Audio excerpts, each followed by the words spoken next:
Welcome to the Anti-Architect Podcast. I am your host, Christian Giordano. As president and owner of the design firm Mancini Duffy, I am driven by a quest for learning and radically changing the industry. With this podcast, I'm hoping to improve the industry that I'm so passionate about by taking a critical look at how architects work through a variety of voices and shared experiences.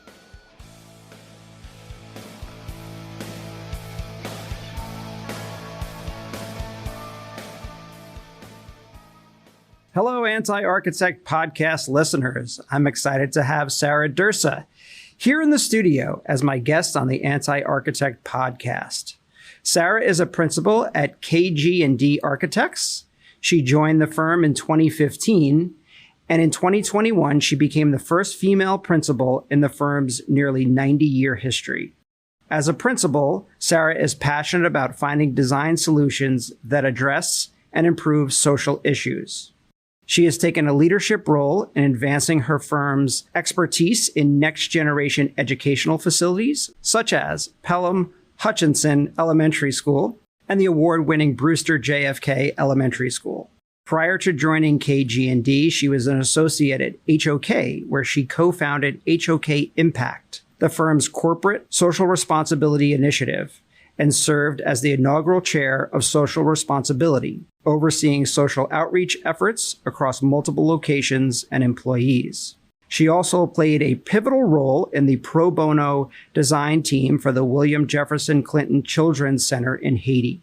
Sarah is part of the national design team for Reimagine schools, contributing to pilot projects for educational facilities. She has spoken about this work at various conferences, including EdSpaces, AAO Design Matters, and at the AIA New York. She is involved in women's design and construction, recipient of the Young Architects Award from the AIA, and was named 40 Under 40 by Building Design and Construction in 2013, a prestigious honor that I too share in the same year, which is pretty crazy. Sarah, thank you so much for being my guest here on the podcast. Thanks for having me. Yeah, for sure. All right. So I think you and I share the idea that our profession needs to adapt and change. And for me, it's through conversations like here on the podcast, technology, internally treating employees and colleagues with great respect, creating a great culture, a great firm in that way.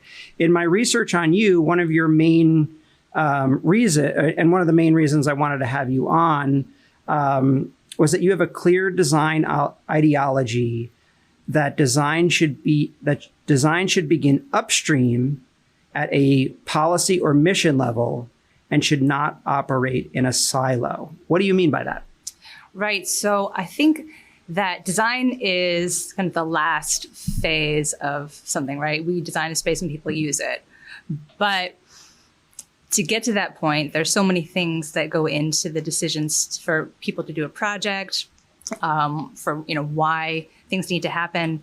And I think that being involved in the conversation as to how those things get developed and what's important to the client and how it's going to impact their lives, and then designing a space around that should all be connected. Okay. I think especially in school design, right? I love talking with educators about the pedagogy and how they want to teach and how they want their students to learn and how we can then create new spaces that will both support that and allow them other opportunities to teach in new ways. Right.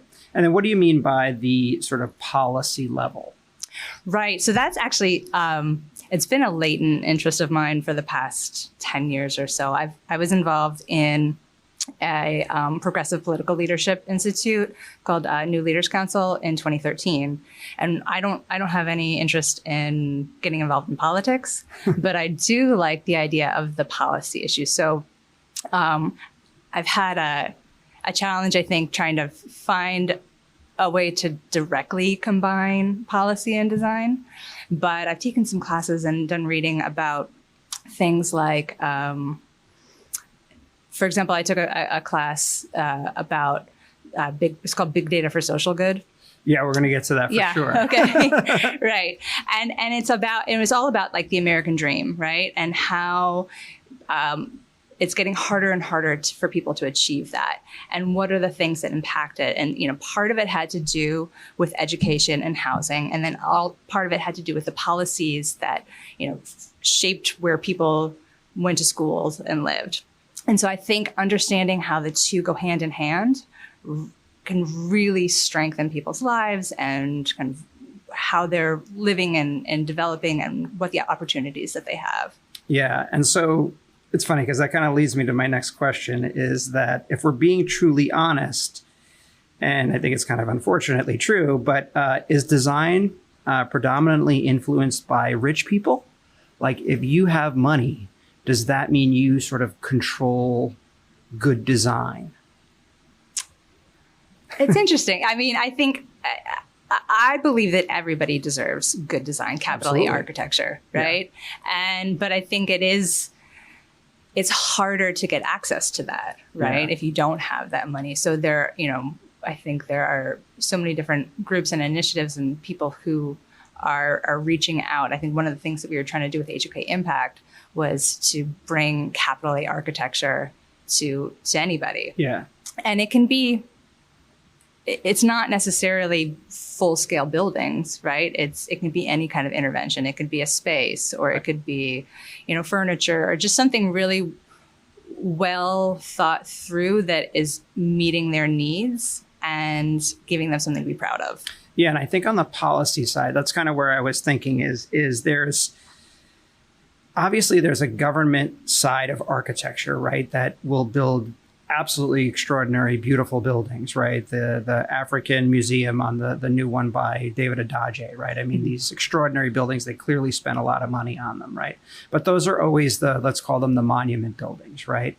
But is there a way policy-wise that we could influence, the normal things like schools? I feel like schools, and we'll talk a little bit more about your educational experience, but I know when I worked on schools, it was sort of, there was a budget, which I understand, but it was always sort of pushing the budget lower and lower and lower at the expense of so many things, right? And so here we build monuments of museums and all great things, but then when we get to public housing or schools, we try to, drive the cost down as far as possible. Is there, I don't know, in your thought process, is there something on the policy side where we can start to influence that? Well, I think it's about inclusion, right? And who is involved in the conversation.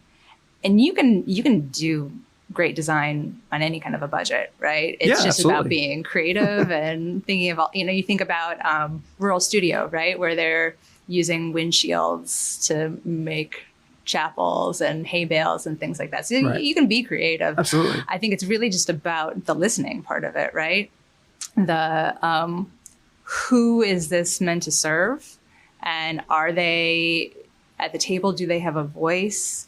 Are you imposing something on them that you think should be beneficial to them when it's really not practical? Right. Or are they involved in that conversation and you understand what their actual constraints are and kind of why something might be problematic, or why they'll explain something and they don't know why it's not working. And I think as architects or design thinkers, can we piece different things together to come up with a new solution that might impact them positively? Right.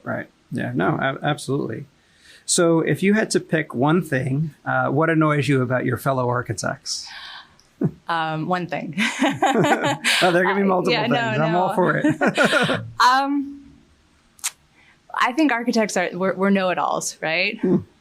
And, I think it's, in a way it's good. You can dip your toes into a bunch of different things, but I think the problem comes when you think you know more than somebody else's expertise, or you're not involving other people in the conversation and making kind of unilateral decisions on what you think might be best when somebody else might have a real background in it. Yeah.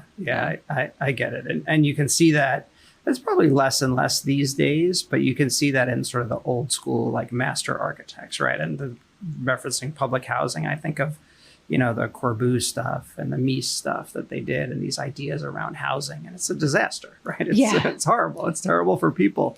It made nice photographs and buildings, but yeah, I don't know. You definitely have to involve many people in what we do to get the best product. Right. And outside of design and construction as well, right? Yeah, absolutely. Yeah. Absolutely. What are your biggest frustrations with just the architecture industry in general that you come across kind of on a day-to-day basis? I think it's getting better, but I remember going to conferences before, and we talk to ourselves a lot, right? We'll be talking about active learning, and a big thing will be just taking the stairs, and it's like, are you involving like healthcare professionals or educators or things like that in the conversation, or is it just us thinking of good things to talk to each other about? And I think having those cross-disciplinary collaborations can only strengthen what we're all doing. It's a good point. I never thought about that, because I think about like when I worked on Google projects, right? They had all of these almost like standards. They're not standards like, hey, it's going to look this way or be this color, but it was you had to walk a certain amount of steps to get to a pantry. You had to use internal steps. And I always wondered, like, who thought of this? And you're right. Did they consult a medical professional, or is this just sort of someone decided this in a room? Like, how did this happen? Yeah. I think someone comes up with an idea like the learning stairs or something like that, and then you see everybody doing it. Yeah. It sounds good. Yeah. And they're beautiful and they're really interesting, but I think, to advance in any of our professions, we should be talking to each other about what's next. Right. Absolutely. Yeah. Absolutely. So architecture as a field, always, played a role in shaping the built environment and impacting society. Do you think that architects have lost their stature and how we're placed on sort of a lower rung in the professional hierarchy? Well, I think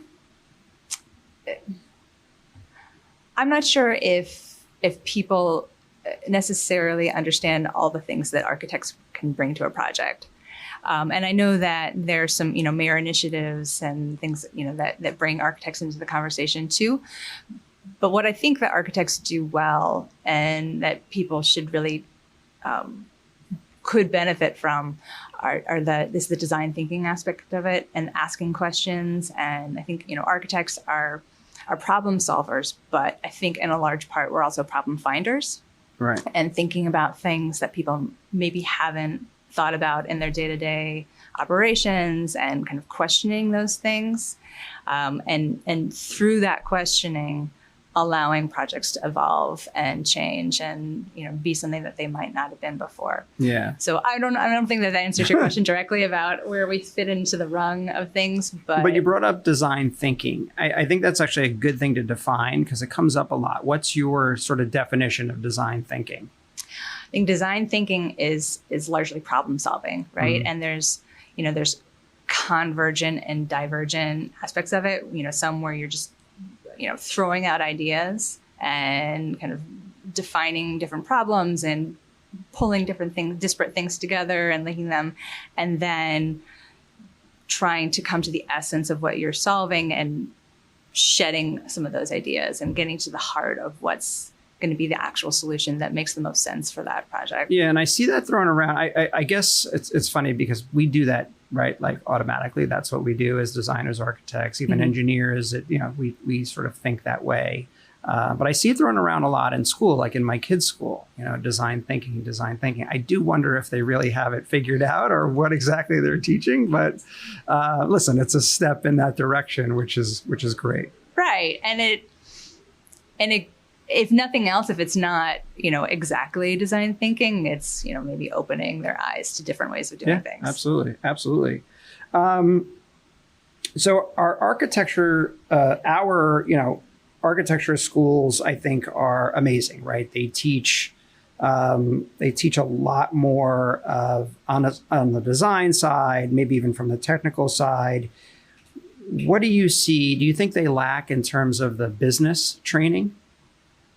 Yeah, I think so. And I went to WashU for architecture and urban design, and we had a required pro practice class, that was everyone had to take. But I think it doesn't begin to prepare you for what it's like to be in the business of architecture. Yeah. Right? And that's something that you can really only get when you're doing it. Right. And from trial and error, and Right. you're like, oh, I'm not going to do that again.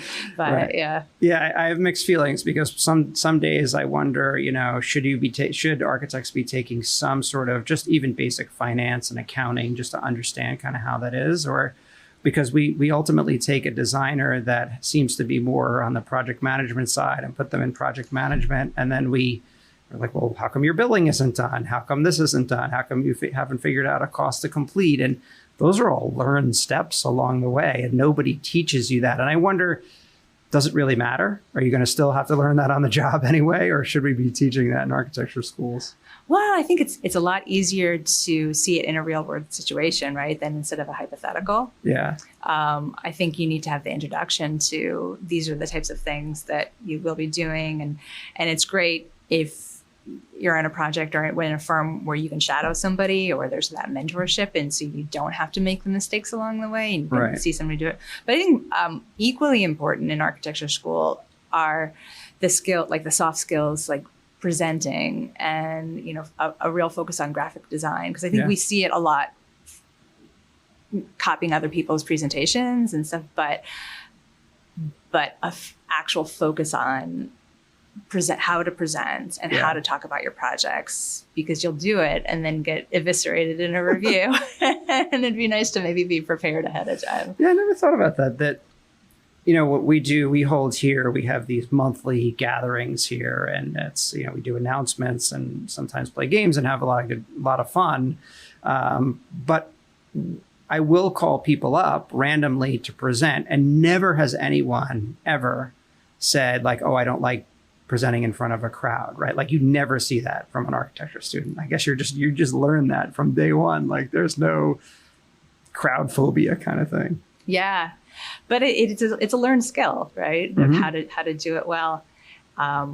When I was living in St. Louis, we had these Pachakacha nights. I don't know if you've heard of that. It's really interesting. It started in Japan, and it's you give 20 slides, 20 seconds per slide, and it advances automatically, and you could just talk about anything. So I think it's like 6 minutes and 40 seconds total. Okay. And they would schedule these events, and you can get people to go up and present, and you could talk about photography or skateboarding, or I did one on socially responsible design, and you just have to get up there, and there's no stopping the slides. You just have to keep on talking through it, and it's super interesting. And that's cool. Yeah, I'm trying to get that initiated in my firm right now, because I think it's a great way for people just to talk about their interests. Yeah. And you don't have to talk about a project, but you do get that speaking experience. Yeah. And thinking off the top of your head. Right.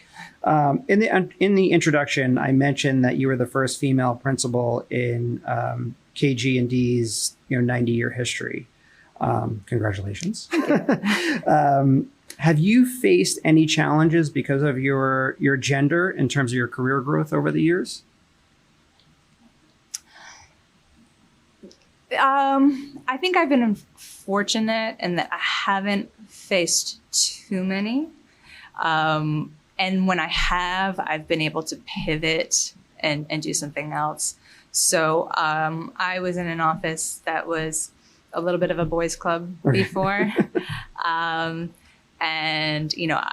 I had the choice to either like really step up and prove myself. And, I had one project that I was really proud of it. There were like, a team of 40 people in a room, all consultants, and I was one of 3 women. And as the project went on, kind of dwindled down to the essential players, I kind of stayed in the room, which I was proud of. But I think it's exhausting trying to think about that too, like do the work and think about the female representation. So, at a certain point, I was able to kind of pivot and work on some of the smaller projects and just take ownership of all of the pieces of them, which was really nice for me as well, get exposed to different things that I might not have been if I'd been part of a larger team. And then I think in terms of the construction side of it, I've had great experience with all the construction managers and GCs in that, as soon as I think just like anybody, as soon as you show them that you know what you're talking about, right, they'll listen and, developing a great relationship. I've got CMs that I've stayed in touch with years after projects, and we kind of collaborate and ask each other things. So yeah, and I think we see that here too. Although it's funny, I had we did this meet and greet last Friday, and one of the designers from our New Jersey office came, and she did her presenting and part, and then we have another one coming up this week. And I, shot her the invite, and she said to me, "Sure, I have no problem being the only female in the room to kind of even things out." And I was like, "Oh yeah, that's true. It's a good point." Like I didn't even think about it at that point, Yeah. Well, it's unfortunately, well, you don't necessarily have to think about it, right? Mm-hmm. Absolutely. But I think women in this industry are usually always conscious of it. Yeah. And it's great to be in really supportive environments. My office right now is almost 50% women. And, I don't think there's any barrier to advancement where we are. And being in, at conferences that support women, you can talk about things. I'm part of a networking group that is for female executives. And it's really, great to have that support. Which one is that? Chief. Chief, yeah, I know Chief. Yep. Mm-hmm. Yep. And it's nice to be in a group of like our core group of these women who just get it, and all the things that we're balancing, and we're all in different professions, but there's that commonality of how do we take care of all the things that we need to take care of and get done the stuff that we want to do. Listen, it's a tough balance. It really is. And I think that you're absolutely right. You have to be in a supportive environment. I think on the male side, those that have wives that work, they get it, right? Like, and I always think of my wife, and that's part of why and how we've adapted the culture here is, how is my wife seen at work, and how did she work, and ultimately how does she balance kids and all the things that come along with kids, especially as kids get older. That's what I always tell all the young moms here is, that part's easy. Wait till they get older, and they have all this stuff they have to do. And so it has to be a supportive environment. And even pre-pandemic, we were supportive, right? If you needed to get home early to, get your kid from school and do all your driving, then you do that and you get back on the computer at 10 o'clock at night. Okay. Doesn't matter to me. As long as you're happy and doing your work and everything's happening, it's great. And I think more firms are open to that these days, right? It's less of that boys club or the master architect, and everybody just does whatever the hell that person wants. Right. Yeah. It's great to be in a supportive firm and understand flexibility. And it's not just women, right? It's anybody who has extenuating circumstances or, responsibilities outside of work, and to be in an environment that allows you to do all the things that are important to you. That's so important. I agree. So let's talk a little bit about HOK impact, because it kind of sets the stage, I think, for your career, sort of going forward. And so I noted down what it is. HOK impact supports efforts to give back by providing pro bono professional services and organizing participation in community service events. So what inspired you to help create this initiative? Right. So it started with a presentation that my colleague, Kim Dowdell, gave. She's the incoming AIA president for 24. Mm-hmm. So she was in the New York HOK office at the time. This was 2009 or 2010. And she gave a presentation on SEED, which is an organization that she helped co-found, which is social, economic, environmental design. Okay. So she was talking about that and how design can impact people's lives in so many different ways. And I reached out to her right afterwards. I'm like, that's amazing. I'm so interested in this. How do we do that at HOK? and we just instantly hit it off. I was in the St. Louis office at the time, and she was in New York, but my family's here, so I'd come back and visit, and we were planning. And she's always been involved in NOMA. So she invited me to the Boston conference that year, and we were doing the volunteer project together. And there were a bunch of people from HOK's offices there for, I think, Chicago and DC and Atlanta. And we're like, hey, we're thinking about starting this corporate social responsibility initiative and, getting involved in the communities more? Would you be interested? And it was just this resounding yes from everybody that we talked to. So it was a real grassroots effort to, we were all mostly younger employees who had a passion for this and thought it was really important. So we kind of talked regularly, and how do we make the business case for this? What are we really trying to accomplish? And we got it to a point where we were able to present it to leadership, and we had some really open leaders in the office who were willing to listen and understood the importance of it. Sure. And then allowed us the flexibility to work on it. So we, I think we all met in Chicago one weekend or I guess it was overlapping with another conference. So we kind of strategized and put together a business plan, and just got inspired by this other conference. I can't remember the name of it right now, but and just went from there. And then kind of it was slow going at first. Okay. I think just because it was, following the recession, and there were other things that, the firm had to focus on, but we just kept going at this grassroots movement. And we were working both, bottom up and top down, with getting some champions in the leadership of HOK and moving things forward. And then I think we launched officially in 2011, and made it a real impetus of the firm to do this type of work and talk about it. This was all stuff that HOK was doing already. We were just trying to showcase the different things that we were that's great. already And it's doing. still going on today, right? Yeah. Mm-hmm. Have you been able to bring that sort of same aspect to your current firm? Yeah, in a smaller scale, obviously, right? We're much smaller, but everybody is. Yeah, but I think the work we do at KG+D right now is very community focused anyway. Mm-hmm. So it's not a heavy lift to talk about like the community based aspects of the design. That's stuff that we do every day, and then finding opportunities for volunteerism and donations and things. That's it's pretty welcome in the office. Yeah, that's great. Yeah, that's really great. So let's talk a little bit about your origin story. Where did you grow up? What was your childhood like? So I grew up in Westchester, in Mount Kisco, and which is actually unintentionally where I live now. I know that feeling. Yeah. I've got 3 older brothers and a younger sister. And my whole childhood, my dad was a pediatrician in town. But before that, then my family had moved around a bunch. He taught biomedical engineering at Carnegie Mellon. Oh, wow. And yeah, he's just a genius. Yeah, sounds like it. Yeah. And so I think when my 3 brothers were born, he decided to go back to medical school. And so they actually moved to St. Louis for a bit too, for med school. And then they moved back to New York and settled in Westchester where they still live. But, so there were 5 of us. My mom did a lot of volunteerism. She taught nursery school for a decade or so, did catering, but she was always there. She was driving us around all the time. I'm sure. And then, did you always want to be an architect? How did that sort of bug happen? No, I was late to the party for architecture. Oh, cool. When I was in high school, I wanted to do art therapy.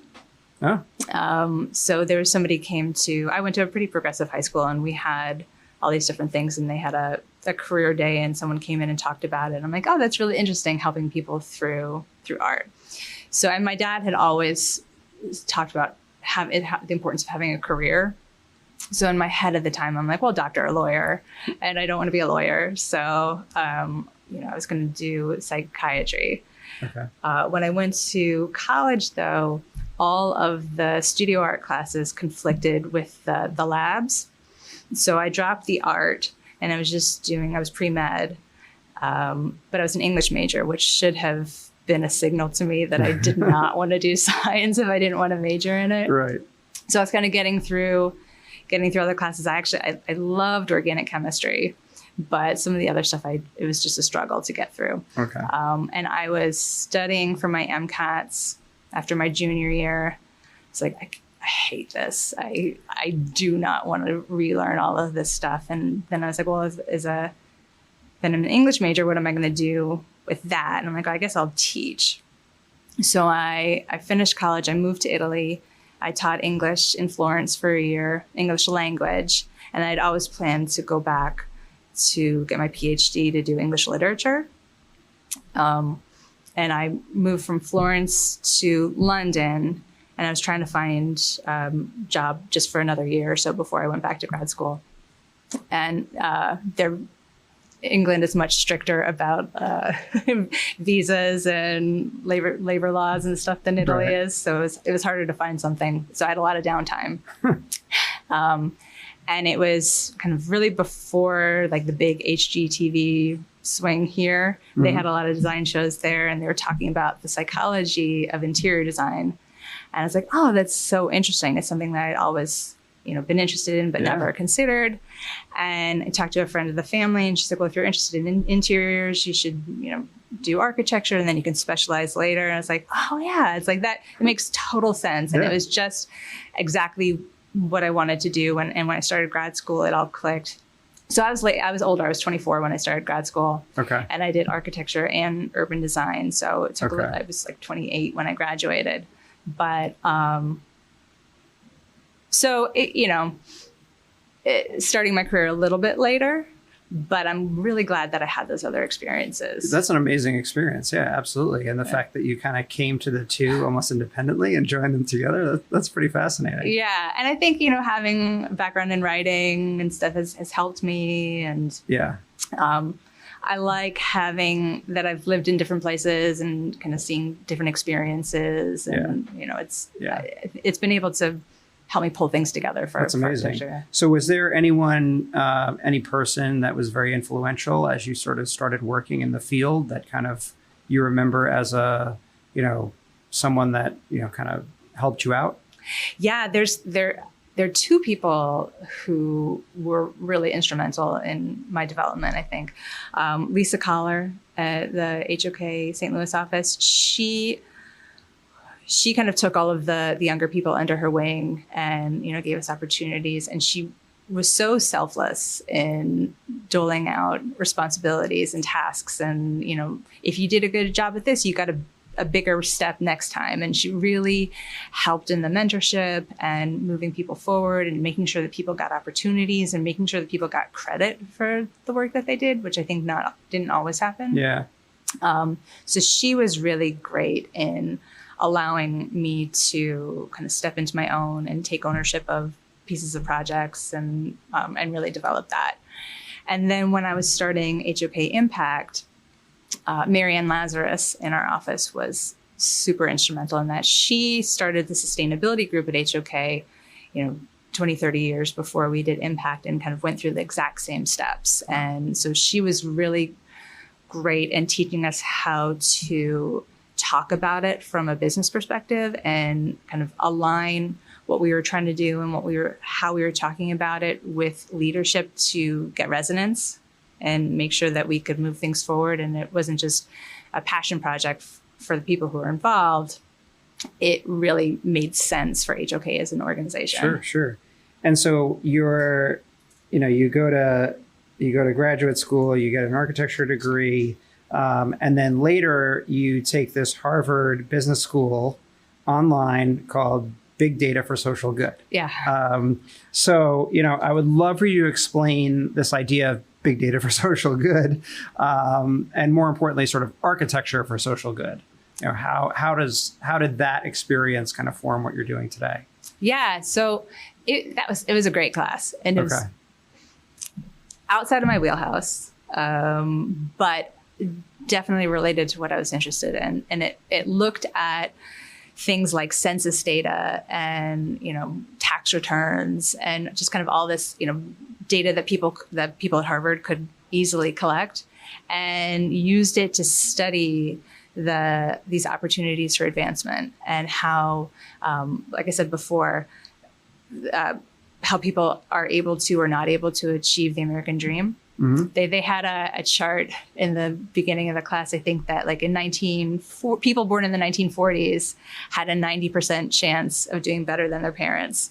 And then it just, went down from there. So like, I think the people born in the 1980s, it was like 40 or 50%. And it was, I was sending it to my sister and it's like, oh man, it's depressing. But yeah, I get it.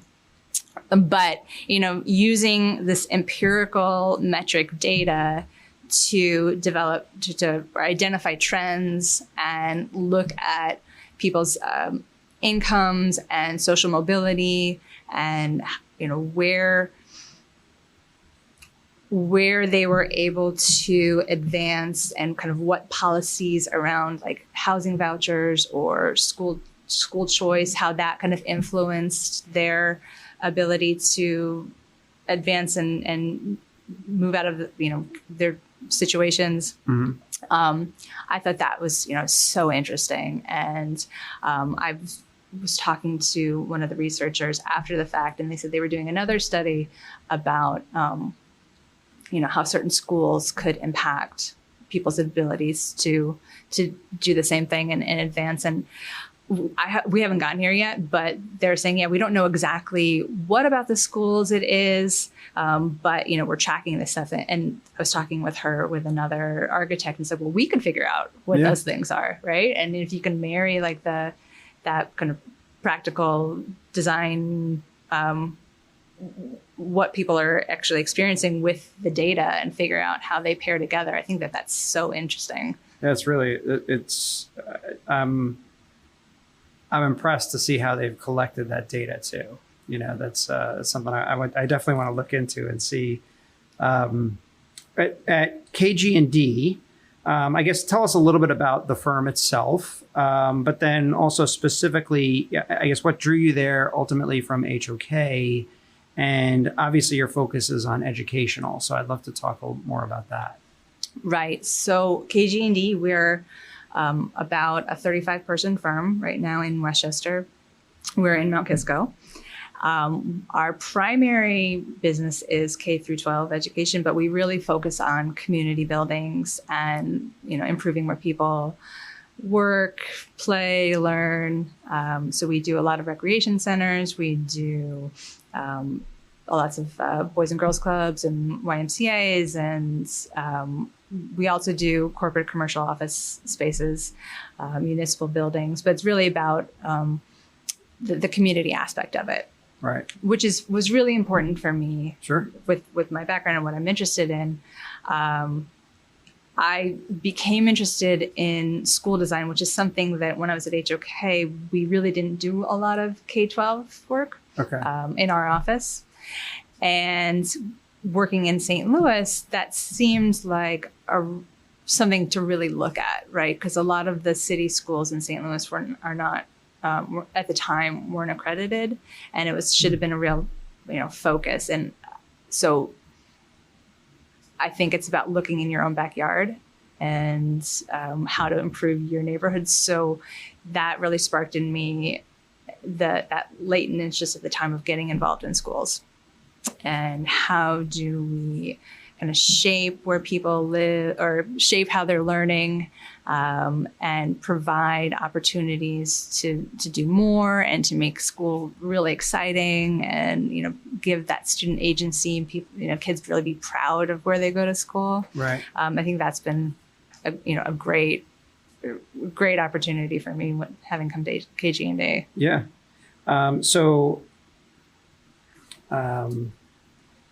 You're helping lead the educational practice, advance the firm's next generation of educational facility design. How do you meet with the schools, understand their curriculum, and then how does that ultimately translate into physical design? Right. So a lot of times those people are the assistant superintendents of curriculum are at the table anyway. They're, or we've worked with technology directors or the people who kind of are coming to us with the project. And it's understanding kind of what their big picture goals are for the districts, and for the schools specifically. where they want to. We worked with the Pelham School District, and they had their retreat at the Steelcase showroom here in the city. And it's, looking at kind of those, how to advance like through, furniture and things, but like how does that flexible space and mobile furniture give them the opportunities to teach in different ways. Right. So we have the conversations kind of at that top leadership level. And then we go into user groups with the teachers, with staff, with students, anybody who's really going to be impacted by the space. Sometimes we have parent groups. That's great. To understand what their interests are. Yep. And kind of how they see themselves in the space, what's working for them, what they love about school, what's the challenge for them, and where they would, big picture, like what do they really want to see? And you talk to elementary school students and they want slides and pools and McDonald's in the schools. That's cool. Which we've yet to put a McDonald's in any of our schools, but the student, my experience in doing this too is that the students really appreciate, because we've done some high school labs and things like that. The students really appreciate being listened to, right? The parents definitely appreciate it. But to me, the teachers also, those that are actually in the classroom and can talk about how they actually function. Mm-hmm.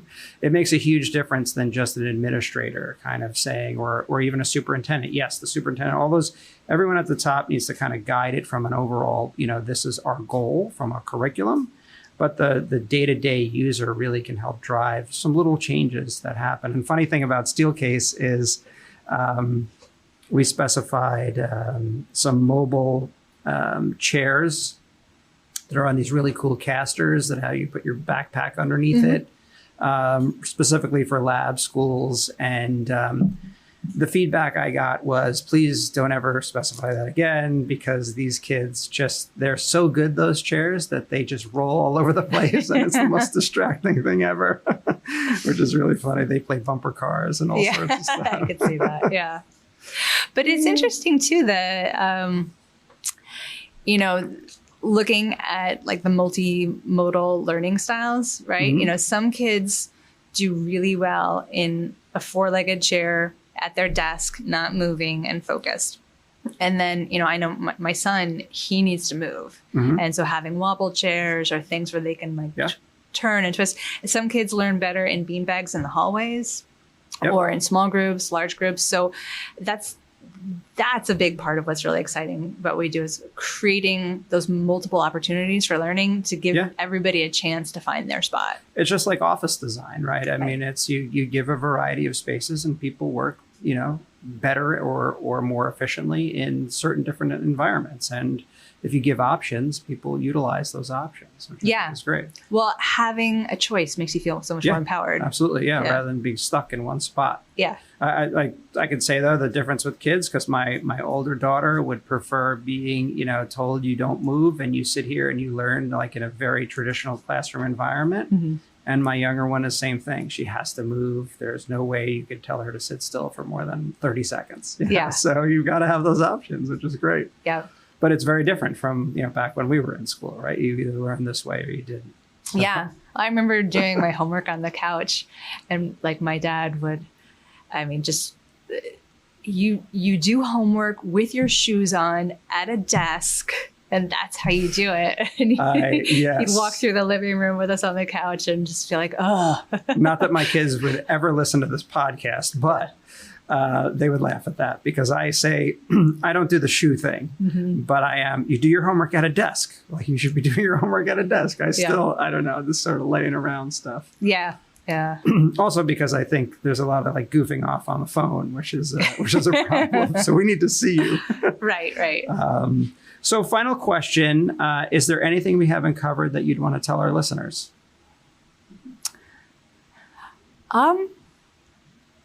We talked about a lot. I think it's really just the idea of that collaborating and bringing in as many voices as possible. I know we've talked about that, but I think that's my biggest focus is like getting people at the table. Yeah. Right. And how that can only serve to make a better project and one that resonates with more people. Yeah, I couldn't agree more. I couldn't agree more. So, Sarah, thank you so much for being my guest here on the Anti-Architect podcast. I'm excited to see where your career takes you in the future.